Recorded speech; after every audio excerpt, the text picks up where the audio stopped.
അപ്പൊ LSTSന്റെ അഡ്വൈസ് കഴിഞ്ഞ ദിവസം വന്നല്ലേ, അതെ. എന്താണ് തോന്നുന്നത്? എന്താ അങ്ങനെ കുറച്ച് നാളുകൾക്ക് ശേഷം പഠിത്തത്തിന് ശേഷം നല്ലൊരു പൊസിഷനിലേക്ക് വന്നു. അപ്പൊ അതിൽ ഹാപ്പിയാണ്. ഞാനും ഫാമിലിയും എന്റെ ഫ്രണ്ട്സും എല്ലാവരും ഹാപ്പി ആയിട്ടിരിക്കുന്നു. അപ്പോ ഈ ഒരു ജേണിയിലേക്ക് വരുന്ന സമയത്ത് ഉം. ആക്ച്വലി നല്ലൊരു കഷ്ടപ്പാട് നിറഞ്ഞ ഒരു പരിപാടിയാണല്ലോ PSC പഠിച്ച് ഇവിടെ വരെ എത്തുക എന്നുള്ളത്. അതെ. അപ്പോൾ ആക്ച്വലി ആ ഒരു ജേണി എന്തായിരുന്നു? ഒരു ആസ്പിറന്റ് ആയിട്ട് തുടങ്ങിയിട്ടുള്ള ആ ഒരു കുറെ ഫെയിലിയേഴ്സ് വന്നിട്ടുണ്ടാവും തുടക്കത്തിൽ. ചിലതിലൊക്കെ നമ്മൾ സപ്ലിമെന്ററി ലിസ്റ്റിൽ വന്നിട്ട് ഉം. കിട്ടാതെ പോവുക, അങ്ങനെയുള്ള പല കാര്യങ്ങളും നടന്നിട്ടുണ്ടാവും. അപ്പോൾ കുറെ സങ്കടപ്പെട്ടിട്ടുണ്ടാകാം, അവസാനം ഒരു സന്തോഷത്തിലേക്ക് എത്തുന്നു. ആക്ച്വലി ആ ഒരു ജേണി ശരിക്കും എങ്ങനെയായിരുന്നു ഒരു സ്റ്റുഡന്റ് ആയിട്ടുള്ളത്? സോ എല്ലാ PSC ആസ്പിറന്റിനെയും പോലെ തന്നെയായിരുന്നു. ആസ് യൂഷ്വൽ ഞാനും ഒരു 22-ലാണ് സ്റ്റാർട്ട് ചെയ്യുന്നത്. അപ്പോൾ ഇതുപോലെ പ്രിലിംസ് ഒക്കെ ഇൻട്രൊഡ്യൂസ് ചെയ്ത ഒരു സമയമാണ്. സമയം. പ്രിലിംസ് എഴുതുന്നു, പാസ്സാവുന്നില്ല. അത് കഴിഞ്ഞിട്ട് പിന്നെ പ്രിലിംസ് പാസ്സാവാനായിട്ട് തുടങ്ങി.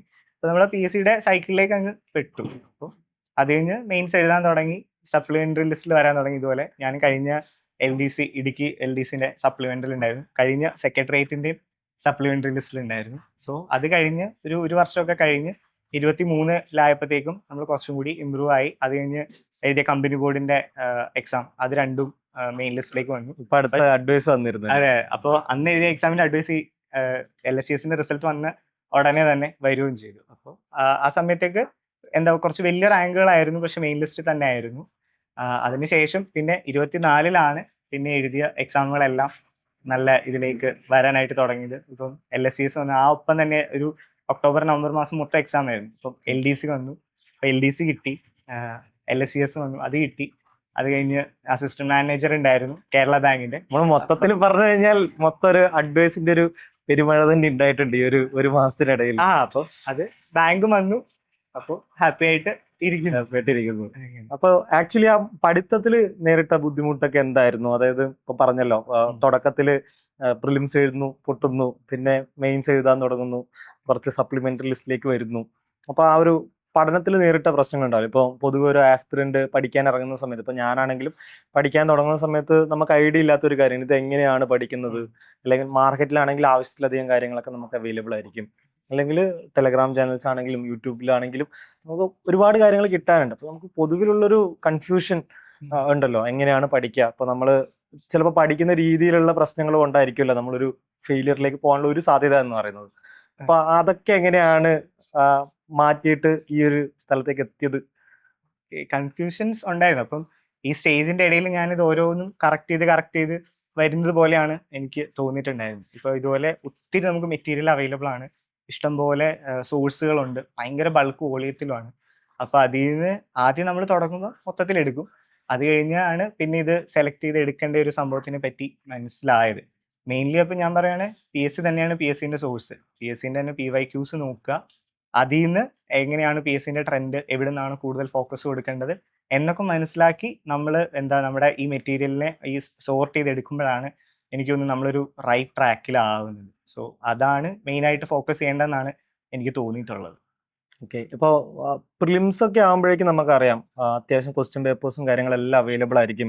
PSCയുടെ തന്നെ, നമ്മൾ PSC ആണ് സോഴ്സ് എന്ന് പറഞ്ഞല്ലോ. പക്ഷെ ഒരു മെയിൻസ് പോലൊരു എക്സാമിലേക്ക് വരുന്ന സമയത്ത് ആക്ച്വലി ഒരു സോഴ്സ് നമുക്ക് എപ്പോഴും പറയാൻ വേണ്ടിയിട്ട് പറ്റില്ല. ഇപ്പോൾ കഴിഞ്ഞ LSCS ആണെങ്കിലും ശരി, ഇപ്പോൾ വരുന്ന സെക്രട്ടറി അസിസ്റ്റന്റ് ആണെങ്കിലും ശരി, നമുക്കൊരു സോഴ്സ് പറയാൻ പറ്റില്ല. കാരണം പുതിയ പുതിയ സബ്ജക്റ്റുകൾ ഇൻട്രൊഡ്യൂസ് ചെയ്യുന്നു. ഇനി സബ്ജക്റ്റിന്റെ ആണെങ്കിലും ആ ക്വസ്റ്റ്യന്റെ സ്വഭാവം തന്നെ ഭയങ്കര മാറ്റമാണ്.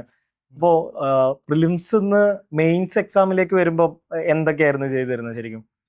അപ്പോൾ മെയിൻസ് ഇപ്പോൾ ഞാൻ പറയാം, LSCSന് ആദ്യമായിട്ടാണ് 2 പേപ്പർ, PSCന് ആദ്യമായിട്ടാണ് അങ്ങനെ ഒരു 2 പേപ്പർ സെറ്റ് ചെയ്യുന്നത്. സെക്രട്ടേറിയറ്റിനും അങ്ങനെ തന്നെയാണ്. അപ്പോൾ പുതിയ സിലബസ് ആണ്. അപ്പോൾ ഞാൻ പറയുകയാണെങ്കിൽ എല്ലാവരും ഒരുപോലെയാണ്, ആർക്കും അതിനകത്തൊരു എഡ്ജ് ഇല്ല, അതെ, അതെ. കറക്റ്റ് സോഴ്സുകളില്ല. അപ്പോൾ യൂഷ്വലി എന്താ പറയുക, ടെസ്റ്റുകൾ എടുക്കുക, ഐ മീൻ അതിൻ്റെ കറസ്പോണ്ടിങ് ആയിട്ട് നമുക്ക് മാക്സിമം അവൈലബിൾ ആയിട്ടുള്ളത് മോക്ക് ടെസ്റ്റുകൾ ഇപ്പോൾ പ്രൊവൈഡ് ചെയ്യുന്നുണ്ടായിരുന്നു. അപ്പോൾ ഇപ്പോൾ കേസ്മെന്റ് തന്നെ അതിൻ്റെ മോക്ക് ടെസ്റ്റുകൾ പേപ്പർ 2ന്റെ പേപ്പർ 1ന്റെ ഒക്കെ പ്രൊവൈഡ് ചെയ്യുന്നുണ്ടായിരുന്നു. സോ അപ്പോൾ അത് ഫോളോ ചെയ്യുക എന്നുള്ളതായിരുന്നു ആ സമയത്ത് കാര്യം. എല്ലാവർക്കും ഒരു ഐഡിയ ഉണ്ടായിരുന്നില്ല. അപ്പോൾ അതെ. എന്താണോ അവൈലബിൾ ആയിട്ടുള്ളത് അത് നല്ല രീതിയിൽ ഫോളോ ചെയ്യുക എന്നുള്ളൊരു കാര്യം മാത്രമേ ഞാനും ചെയ്തിട്ടുള്ളൂ. അതുപോലെ ഈ സബ്ജക്റ്റുകൾ പ്രയോറിറ്റൈസ് ചെയ്യുക എന്നുള്ളൊരു കാര്യങ്ങളൊക്കെ വരുമല്ലോ. ഇപ്പോൾ നമുക്ക് ഒരുപാട് സബ്ജക്റ്റ് ആണ്, ഒരു 20-ലധികം സബ്ജക്റ്റുകൾ ഒരു എക്സാമിന് വരുന്നുണ്ടാകും. ഇപ്പോൾ LSCS പോലൊരു എക്സാം വരുന്ന സമയത്തും നമുക്ക് പേപ്പർ 1 ഉണ്ട്, പേപ്പർ 2 ഉണ്ട്. ഇപ്പോൾ ഇനിയിപ്പോൾ സെക്രട്ടറി ടെസ്റ്റിന് എഴുതാൻ പോകുന്ന കുട്ടികളുണ്ട്, ആസ്പിരൻസ് ഉണ്ടാകും. അപ്പോൾ അവർക്കും ഒരു ആശങ്കയുണ്ടാവും ഇത് ഏത് പേപ്പർ ഞങ്ങൾ പഠിക്കണം. ഇപ്പൊ ഞങ്ങൾ കുട്ടികളുടെ അടുത്ത് ചോദിക്കുമ്പോൾ ഒരു കാര്യം എന്ന് പറഞ്ഞു കഴിഞ്ഞാൽ പേപ്പർ 2 മാത്രം പഠിക്കുന്നു, പേപ്പർ 2 പഠിക്കാൻ പേപ്പർ 1 പഠിക്കാൻ സമയം കിട്ടുന്നില്ല, ആ ഒരു രീതിയിലുള്ള കാര്യം. അപ്പോൾ ഇതെങ്ങനെയാണ് ഈ ഒരു ബാലൻസ് എങ്ങനെയാണ് മെയിൻറ്റെയിൻ ചെയ്തത്? എനിക്കത് മനസ്സിലായെന്ന് വെച്ച് കഴിഞ്ഞാൽ നമുക്ക് സ്റ്റുഡൻസിന് പുതിയൊരു കാര്യം കിട്ടുമ്പം അവർ അതിലായിരിക്കും കൂടുതൽ ഫോക്കസ് ചെയ്യുന്നത്. ഇപ്പം LSCസിന്റെ കേസിലാണെങ്കിൽ പേപ്പർ 2 പുതിയ സബ്ജക്റ്റുകൾ വന്നപ്പം കൂടുതൽ ആൾക്കാർ അതിൽ ടൈം സ്പെൻഡ് ചെയ്ത് കളഞ്ഞു. അപ്പോൾ പേപ്പർ 1 കൺവെൻഷണൽ രീതിയിലുള്ള പഠിത്തം എന്ത് അല്ലെങ്കിൽ കൺവെൻഷണൽ സബ്ജക്റ്റുകൾ നമ്മൾ കുറച്ച് ഒതുക്കി വെക്കാനായിട്ട് ട്രൈ ചെയ്തു, പുതിയതാണല്ലോ എന്നോർത്ത്. പക്ഷെ അങ്ങനെ ചെയ്യാതിരിക്കാന്ന് ഞാൻ പറയും. കാര്യം എനിക്കിപ്പോൾ LSCസിന്റെ ആണെങ്കിൽ പേപ്പർ 1 എനിക്ക് സ്കോർ കൂടുതൽ ഉണ്ടായിരുന്നത്, പേപ്പർ 2 അത്ര മാർക്ക് ഉണ്ടായില്ല. അപ്പോൾ പേപ്പർ 1 എന്ന് പറയുന്നത് നമ്മുടെ സ്ഥിരം സബ്ജക്റ്റുകളാണ്. ME മാത്സ്, ഇംഗ്ലീഷ്, മലയാളം നമ്മൾ പ്രിലിംസ് തൊട്ടേ എഴുതി വരുന്ന സബ്ജക്റ്റുകളാണ്. അപ്പൊ അതിൽ നമുക്കൊരു എഡ്ജ് ഉണ്ടാവും. അപ്പൊ ആ എഡ്ജ് മാക്സിമം മെയിൻറ്റെയിൻ ചെയ്ത് അതിൽ ഹൈ സ്കോർ നേടുക എന്നുള്ളതാണ്. പേപ്പർ 2 ഞാൻ പറയുകയാണെങ്കിൽ എല്ലാവർക്കും ഒരുപോലെയാണ്, ആർക്കും ഒരു എഡ്ജ് അതിനകത്ത് പുതിയ സബ്ജക്റ്റുകളാണ്. ഇപ്പൊ അതിൽ ഫോക്കസ് ചെയ്ത ആൾക്കാർക്ക് മാത്രമേ പറ്റത്തുള്ളൂ. അപ്പോൾ നിങ്ങൾ പേപ്പർ 1 തന്നെ ഫോക്കസ് ചെയ്യുക, എസ്പെഷ്യലി ME ഫോക്കസ് ചെയ്യുക. പേപ്പർ 1 ബാക്കി സബ്ജക്റ്റുകൾ നമുക്ക് പെട്ടെന്ന് എടുക്കാൻ പറ്റുന്നത് എടുത്ത് അതിൽ മാക്സിമം സ്കോർ ചെയ്യുക. എന്നിട്ട് പേപ്പർ 2 വരിക. അതിൽ നമുക്ക് കോമൺ ആയിട്ട് ജനറൽ ടോപ്പിക്കുകൾ ഉണ്ടെങ്കിൽ അതെടുക്കുക, അത് തറവാക്കിയിട്ട് ബാക്കിയുള്ള ന്യൂ സബ്ജക്റ്റുകൾ നോക്കുക. അത് മാത്രം മതിയാവും നല്ല രീതിയിൽ നമുക്കൊരു സ്കോറിലേക്ക് എത്താൻ. അപ്പൊ അതുപോലെ തന്നെ എല്ലാവരിലും കണ്ടുവരുന്ന ഒരു ട്രെൻഡാണ് ഇത്രയും വലിയൊരു സബ്ജക്റ്റ് അല്ലെ ഇത്രയും വലിയൊരു സിലബസിനകത്ത് 10 മാർക്ക് അല്ലെങ്കിൽ 5 മാർക്കിന് കറണ്ട് അഫയേഴ്സിന്റെ ഭാഗത്ത് നിന്ന് ചോദ്യങ്ങൾ വരുന്നുണ്ടാകും. അപ്പൊ അതിന് വേണ്ടിയിട്ട് കൂടുതൽ ടൈം സ്പെൻഡ് ചെയ്യുക, ആ ഒരു 10 മാർക്ക് കിട്ടാൻ വേണ്ടിയിട്ട് അതിനെ പറ്റിയിട്ട് കൂടുതൽ ആശങ്ക വരിക, ആ ഒരു കാര്യങ്ങളൊക്കെ. അപ്പൊ അതൊക്കെ എങ്ങനെയാണ് ഉണ്ടായിരുന്നോ അതോ ഉണ്ടായിരുന്നെങ്കിൽ എങ്ങനെയാണ് അത് മാറ്റിയെടുത്തത്? കറണ്ട് അഫയേഴ്സ് നമ്മളെ സംബന്ധിച്ച് ഒരു ഭയങ്കര ഇതാണ്. യൂഷ്വലി ഒരു 10-15 അല്ലെങ്കിൽ ഇപ്പോൾ സബ്ജക്റ്റിലാണെങ്കിലും കറണ്ട് അഫയേഴ്സ് കയറി വരും. അപ്പോൾ മാക്സിമം നമ്മൾ ഡെയിലി ബേസിസിൽ കറണ്ട് അഫയേഴ്സ് ഫോളോ ചെയ്യുക എന്നുള്ളത് ഒരു വലിയ കാര്യമാണ്. ഇപ്പോൾ നമുക്കതിന് ഇഷ്ടംപോലെ ചാനലുകൾ, മെറ്റീരിയൽ ഡെയിലി വരുന്നുണ്ട്. ഇപ്പം നമ്മുടെ തന്നെ കേസ്മെന്റിലെ ഡെയിലി ഡൈജസ്റ്റ് പോലത്തെ സംഭവങ്ങൾ, നമ്മൾ കറണ്ട് അഫയേഴ്സ് ക്വസ്റ്റ്യൻസ് വരുന്നുണ്ട്. അപ്പോൾ അത് ഫോളോ ചെയ്താൽ മതിയാവും, നമുക്ക് ബേസിക്കലി കിട്ടാനുള്ള സംഭവങ്ങളൊക്കെ കിട്ടും. പിന്നെ അഡീഷണൽ ആയിട്ട് ഒരു മന്ത്ലി കമ്പൈലേഷനും കൂടി വായിക്കുവാണെങ്കിൽ ഞാൻ പറയും അത്രയും മതിയാവും. അല്ലാതെ നമ്മൾ അതിനെക്കുറിച്ച് കൂടുതൽ ചിന്തിച്ച് ആശങ്കപ്പെട്ട് ഇത് അല്ലെ അതിനെക്കുറിച്ച് ചിന്തിച്ചിട്ട് സമയം കളയുന്ന കുറെ ആൾക്കാരുണ്ടാകും. ഒത്തിരി ഔട്ട് ഞാൻ പറയും കുറവാണ്. നമുക്കൊരു റിട്ടേൺസ് കുറവുള്ള ഒരു സബ്ജക്ട് കൂടിയാണ്. ടൈം അതിൽ സ്പെൻഡ് ചെയ്യേണ്ട ആവശ്യം വരുന്നില്ല. ഇത് സ്റ്റാൻഡേർഡ് ആയിട്ടുള്ള ഒരു പ്രൊസീജിയർ ഫോളോ ചെയ്യുക. പിന്നെ നമ്മളെപ്പോഴും കാണുന്നത് പോലെ സ്ഥിരമായിട്ട് ക്വസ്റ്റ്യൻ വരുന്ന ഏരിയാസും അവിടെ ഉണ്ടാവും അല്ലെ?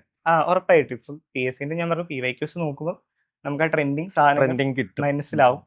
അതിനനുസരിച്ചിട്ടാണ് നമ്മുടെ പഠിത്തം നമ്മൾ അങ്ങനെയാണ് മോഡിഫൈ ചെയ്യേണ്ടത്. അപ്പൊ നമ്മളിപ്പം ഒരു ആസ്പിരന്റ് എന്നുള്ള നിലയിൽ എങ്ങനെയാണ് ഇവിടെ വരെ എത്തി എന്നുള്ളത് പറഞ്ഞു. ആക്ച്വലി അനന്തൻ ഒരു ആസ്പിരന്റ് മാത്രമല്ല, ഒരു അക്കാഡമീഷ്യനും കൂടിയാണ്. അപ്പൊ എനിക്ക് ഓർമ്മയുണ്ട് ഫസ്റ്റ് ഇവിടെ വന്ന കാര്യങ്ങളൊക്കെ, ഒരു ഡെമോ എടുക്കാൻ വേണ്ടിയിട്ട് വരുന്നു. ഇപ്പൊ ആ ഒരു ആസ്പിരന്റ് എന്നുള്ള ഒരു ആംഗിളിൽ നിന്ന് മാറിയിട്ട് ആസ് എൻ അക്കാഡമീഷ്യൻ എന്നുള്ള രീതിയിൽ നോക്കുമ്പോൾ എന്താണ് തോന്നുന്നത്? ഈ കാര്യങ്ങളൊക്കെ ഈ ഒരു വന്ന വഴിയിലൂടെ നോക്കുമ്പോൾ എന്താണ് ഫീൽ ചെയ്യുന്നത്? ഇപ്പോൾ ഞാൻ കേസ് മെന്ററുമായിട്ട് ഇപ്പോൾ ഒരു 6 മാസം ആയിട്ട് അക്കാഡമിഷ്യനായിട്ട് വർക്ക് ചെയ്യുവാണ്. അപ്പോൾ ഇപ്പോൾ ഞാൻ മുന്നേ പറഞ്ഞു നമ്മൾ മോക്ക് ടെസ്റ്റുകൾ എടുക്കുന്ന ടെസ്റ്റ് സീരീസ്, ഇപ്പോൾ ഞാനും LSCസിന്റെ ടെസ്റ്റ് സീരീസ് എടുത്തിട്ടുണ്ടായിരുന്നു. സോ അത് എത്രത്തോളം എൻ്റെ റിസൾട്ടിനെ എന്നെ ബാധിച്ചിട്ടുണ്ടെന്ന് എനിക്ക് നന്നായിട്ട് അറിയാം. അപ്പോൾ ആസ് എ ഫ്രണ്ട് എൻഡ് ഞാൻ എങ്ങനെയാണ് ടെസ്റ്റ് സീരീസ് അറ്റൻഡ് ചെയ്തിട്ടുണ്ട്.